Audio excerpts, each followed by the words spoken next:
کچھ لوگ کہتے ہیں کہ احناف کے مسلک میں رفع دین نہ کر کے رسول اللہ کی نافرمانی کرتے ہیں، اس مسئلے پہ رہنمائی فرمائیں۔ یعنی حضور پاک کی نافرمانی ہے رفع دین نہ کرنا؟ اگر حضور کا فرمان دکھا دو کہ حضور نے فرمایا اور رفع دین کرو، میں 1,00,000 روپیہ نقد انعام دوں گا تمہیں۔ فرمان تم دکھا دو، ارفعوا ایدیکم، حضور نے ہمیں حکم دے کر فرمایا رفع دین کرو۔ تو کبھی فرمان نہیں دکھا سکتا کرنے کا، میں فرمان دکھا سکتا ہوں چھوڑنے کا۔ صحیح مسلم جلد نمبر 1 صفحہ نمبر 181 کتاب الصلاۃ، حضرت جابر ابن سمرہ فرماتے ہیں خرج رسول اللہ صلی اللہ علیہ وسلم وکنا صلینا، حضور پاک تشریف لائے، ہم نماز پڑھ رہے تھے، حضور پاک نے فرمایا مالی اراکم رافعی ایدیکم کأنہا اذناب خیل شمس اسکنوا فی الصلاۃ، کہا یہ تم شریر گھوڑوں کی طرح دم ہلا رہے ہو، نماز میں رفع دین نہ کرنا، سکون سے نماز پڑھنا۔ یہ پیغمبر کی صحیح حدیث ہے، صحیح مسلم ہے، جلد اول ہے، صفحہ 181 ہے، کتاب الصلاۃ ہے۔ کہتے ہیں اس حدیث پاک کی اگلی حدیث ہے کہ وہ سلام مراد ہے، تو میں نے کہا اگلی حدیث کا مسئلہ اور ہے، یہ حدیث میں سلام کا لفظ نہیں ہے۔ ہم کہہ رہے ہیں قرآن میں لکھا ہے ایاک نعبد و ایاک نستعین، یہ کہتے ہیں نہیں جی وہ سلطان باؤ نے تو کہا سن فریاد پیرا دیا پیرا، یعنی ہم آیت پڑھ رہے ہیں اور یہ آگے شعر پڑھ رہے ہوتے ہیں، ہم حدیث پڑھ رہے ہوتے ہیں، یہ کہانیاں اور واقعات سنا رہے ہوتے ہیں۔ اے پھر کیوں کیا جاندہ جی، اور اے پھر کیوں کیا جاندہ، وہ ہوندے ہی کدھر نہیں ہے۔ ہم رفع الیدین کی حدیثیں بیان کر رہے ہوتے ہیں، یہ کہتے ہیں جی وہ اے پھر کیوں کیا جاندہ ہے کہ وہ بت رکھ کے آندے سن، وہ سرکار کو پتہ نہیں، سانوں نہیں پتہ کیوں کیا جاندہ ہے، اور بیان کرنے والے بھی ان ناسکے نے۔ جب سے ہم نے کہا کہ کوئی جھوٹی حدیث ہی سنا دیں،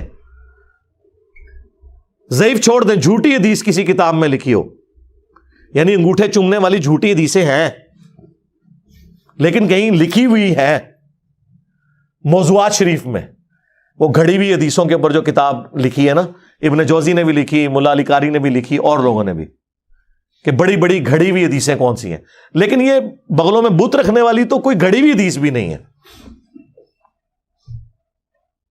اور پبلک کے اندر مشہور ہے۔ پھر ہمیں بتانا پڑتا ہے کہ بھائی رفع الیدین تو نماز کا حسن ہے، حضور نے حکم دیا ہے جی، حکم کتنے ہے؟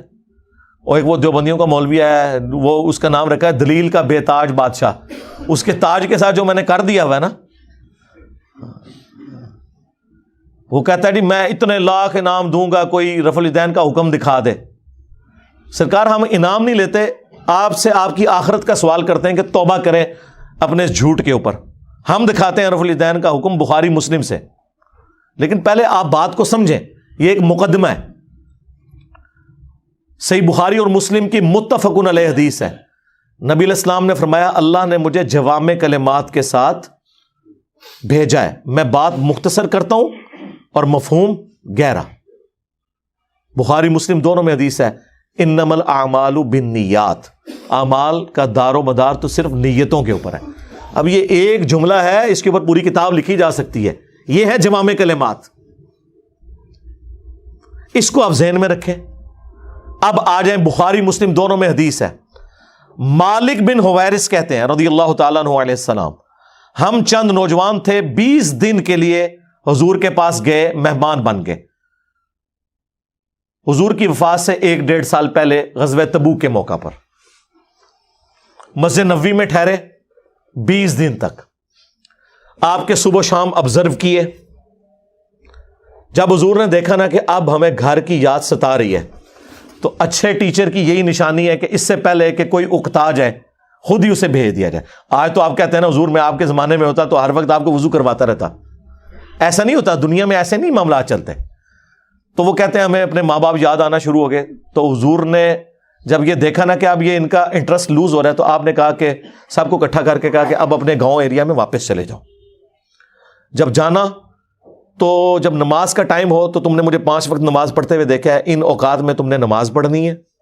ایک بندہ اذان دے گا جو زیادہ قرآن جانتا ہے اور عمر میں بھی بڑا ہو، وہ تمہاری امامت کروائے، اور صلو کما رأیتمونی اصلی، اور نماز تم نے ویسے پڑھنی ہے جس طرح مجھے تم نے نماز پڑھتے ہوئے دیکھا ہے۔ کلیئر ہو گیا؟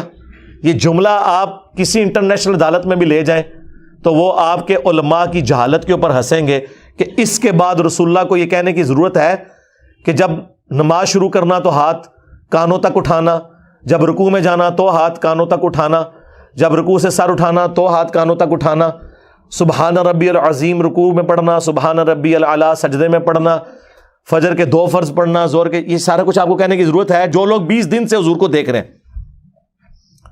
اس کے بعد صرف ایک ہماری ذمہ داری ہے کہ جس شخص کو حضور نے یہ کہا نا تم نے نماز ویسے اسٹیبلش کرنی ہے جس طرح مجھے تم نے دیکھا ہے, ہم اس شخص سے یہ بتا دیں کہ حضور کو نماز پڑھتے ہوئے اس نے کیسے دیکھا ہے, پھر کام ختم ہو گیا نا. رفع الیدین کا حکم آ جائے گا نا بیچ میں, جب آپ نے کہا تم نے نماز اس طرح پڑھنی ہے جس طرح مجھے پڑھتے ہوئے دیکھا, جوامع کلمات ہو گئے.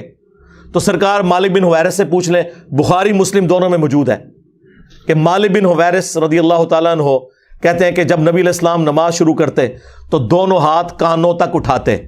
بخاری میں صرف ہے کہ اٹھاتے, مسلم میں ہے کانوں تک, اور بخاری میں عبداللہ بن عمر کی جو حدیث ہے اس میں ہے کندھوں تک.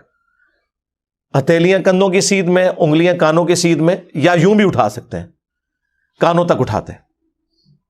اور رکوع میں جاتے وقت کانوں تک اٹھاتے, اور رکوع سے سر اٹھاتے تو کانوں تک اٹھاتے.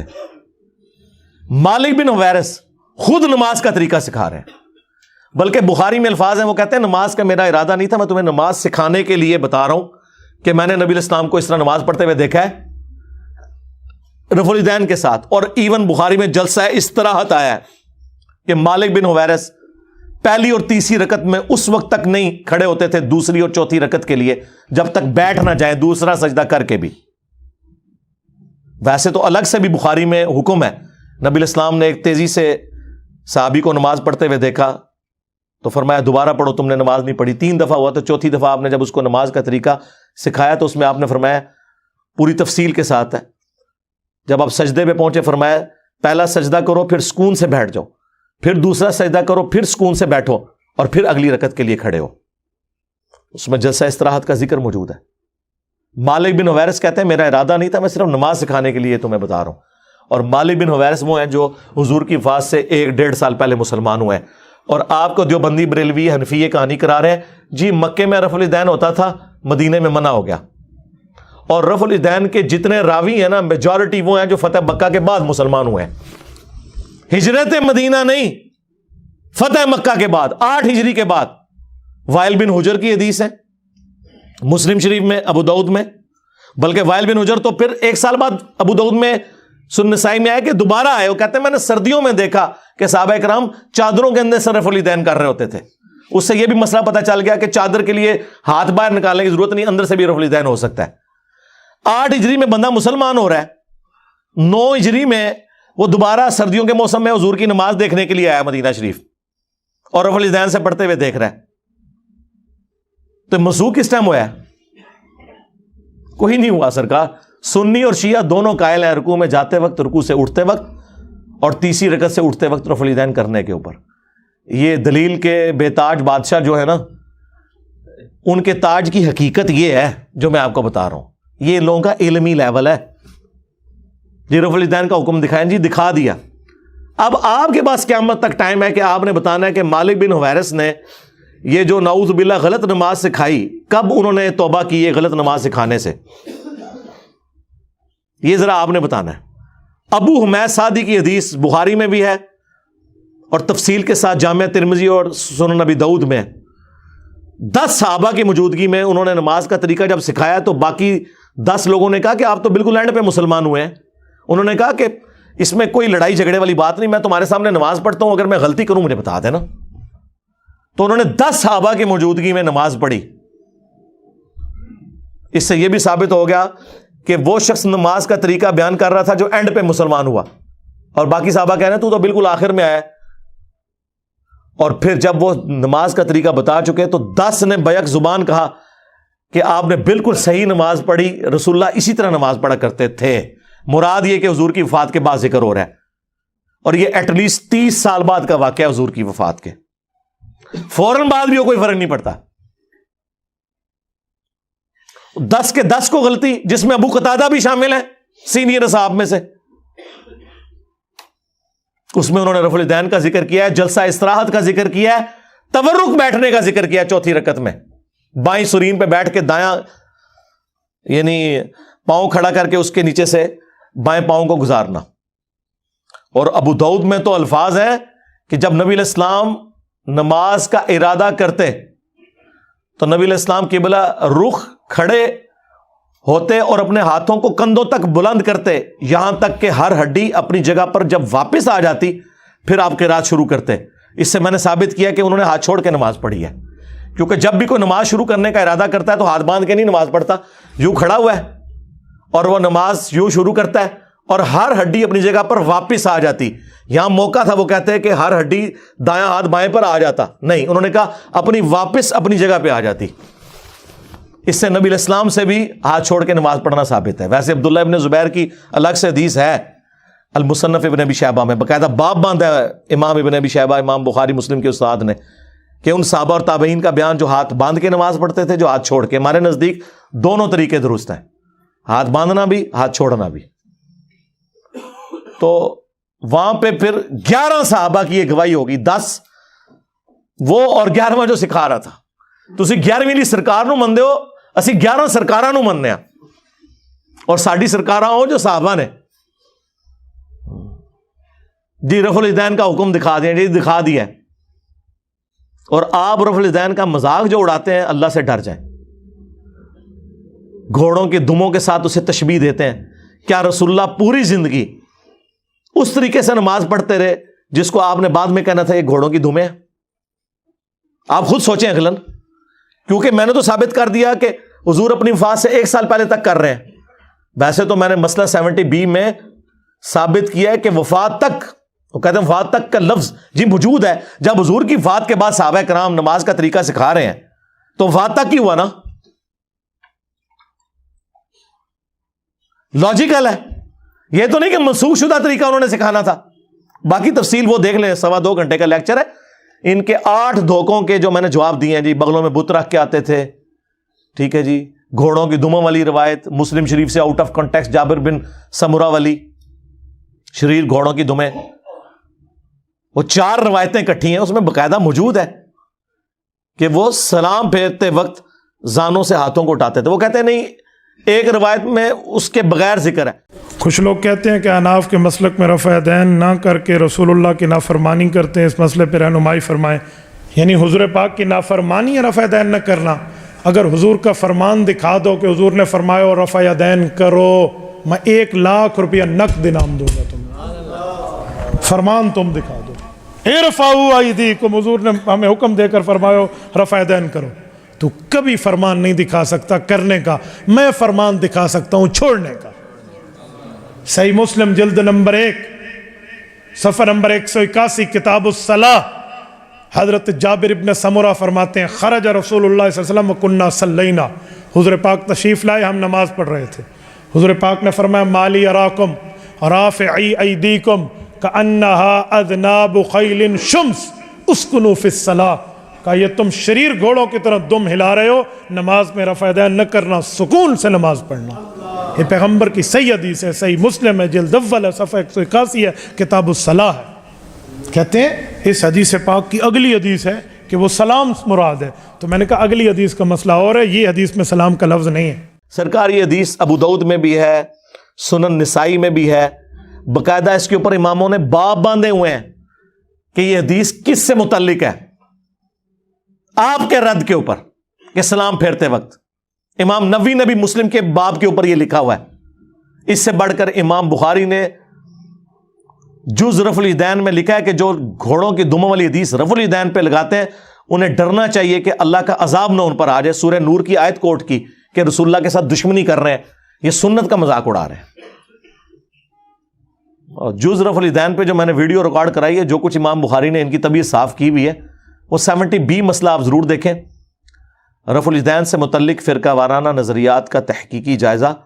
اس میں ان کے آپ کو جھوٹ پتہ چلیں گے کہ یہ جھوٹ کی بنیاد پہ کھڑے ہیں، اور ہم تو بڑے خوش ہوتے ہیں کوئی گھوڑوں کی دموں والی حدیث بتا دے، بت رکھنے والی جھوٹی بات خود گھڑی بھی بتا دے، ہم پھر کہتے ہیں آپ کو بتائیں گے۔ بلکہ اس سے بڑھ کر میں G10 میں رہتا تھا، یہ میں بات کر رہا ہوں 2008-9 کی، 8 سے آلموسٹ کوئی 14-15 سال پہلے۔ ہمارے قریبی دوست تھے، وہ کٹر بریلوی تھے، ہم بھی اس زمانے میں بریلوی تھے۔ میرے ساتھ وہ اعتکاف بیٹھے G10 کی مسجد میں، G10-4 میں۔ جب میں ریورٹ ہوا تو وہ بھی